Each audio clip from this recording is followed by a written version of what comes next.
If you think America's two-party system is dysfunctional, then you're in the right place. Good morning, and welcome to Coffee with Art.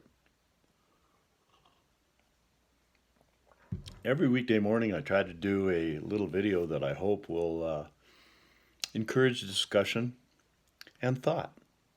Um, I'm really thankful for a friend of mine who communicated some things to me because I think he really represents an attitude that's common with most people.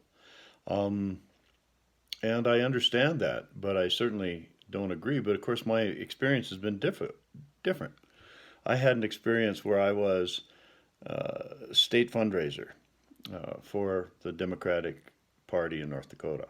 Um, and it was really kind of strange because I got the position. I'd never been to a Democratic Party meeting in my life, and suddenly I was working at the state level. But I'd always been interested in politics. And the Lutheran pastor that I worked with his youth program when I was in college, Marv Mutzenberger, became the executive director of the Democratic Party, and he asked me to check out a position. And with my, always had an interest in politics. I thought, great. So I drank the Kool-Aid, and um, the Kool-Aid at that time had me believing that the Democratic Party was the party of the little guy. And the Republican Party was always for the big guys. So my position was to raise funds and do public relations on behalf of the party.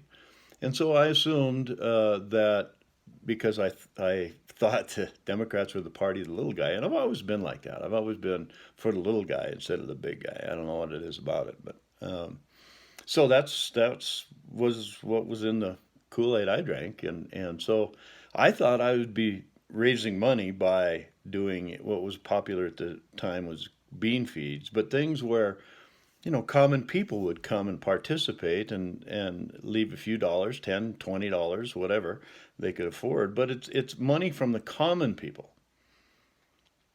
Well, that's not what they wanted me to do. I was told in no uncertain terms that I wasn't to waste my time with that. I was to go off after contributions of no less than $500. Settle for 100 if you had to.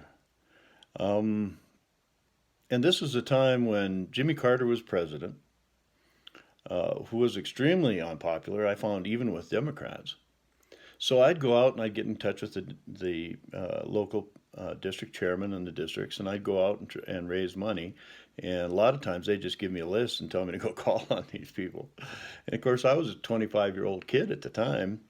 Um, and so these people, for the most part, weren't going to give their money to this kid they didn't know, even if he was saying the right things. And so it was very frustrating. And then I go back to Bismarck, and after getting turned down more times than not, you get criticism for not doing your job.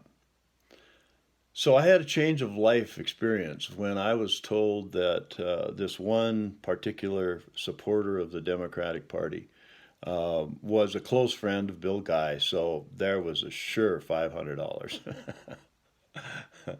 So I went out there and before I could get in the garage, the blue heeler bit me on the heel. And then I get inside and, ask nicely and start up a conversation. Then when I asked about making the donation to the party, this guy pinned me up against the wall of his garage with one of these things. I will not give a blank dollar to the blank Democrats while that blankety blank peanut farmer is in office. And of course, this finger in the chest thing, if you've never had it, consider yourself lucky. It changed my attitude. No longer could I believe what the Kool-Aid had me believe. No longer could I do in good conscience what I had been doing. Fortunately, it was the end of the campaign season, so I got sent to Grand Forks to help with campaign of a young candidate in the UND district, and fortunately we were successful there, and Glenn Pomeroy got in, and Glenn's a good guy, and I got to know Glenn and Earl at that time. In fact, I stayed at their house a few nights, slept on the couch. But I'd had it with the funding model, and I realized as time went on that both parties had the same funding model, and that the reason that this was happening was what I'd learned firsthand. People give money to political parties for access to lawmakers, for access to officials, so they can get their way, essentially. And the average people are left out. That's not a sustainable funding model for politics in a system that's supposed to be of the people, by the people, and for the people.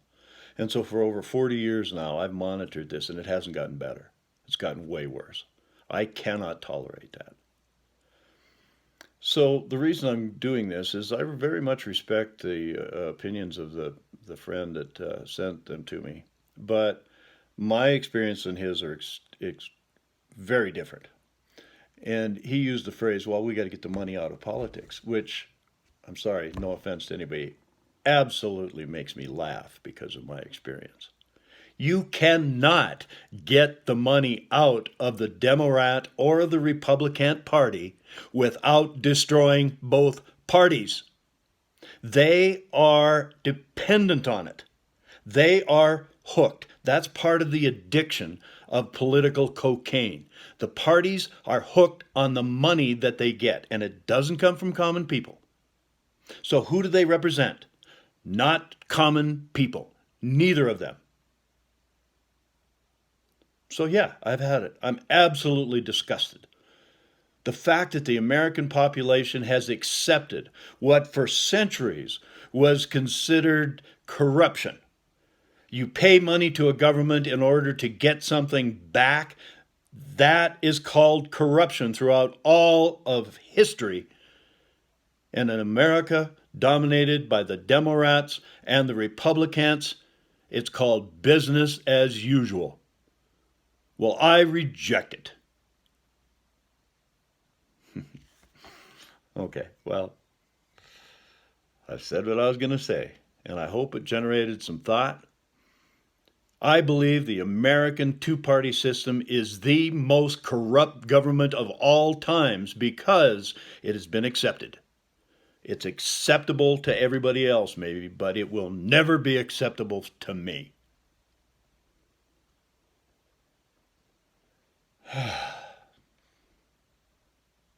I feel better.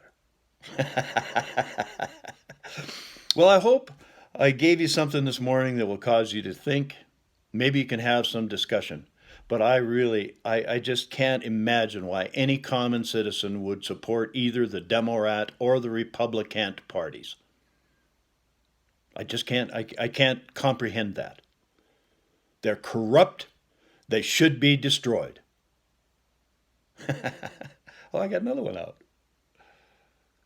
Hey, well, every day's a gift, although mine's going to be a little bit different today.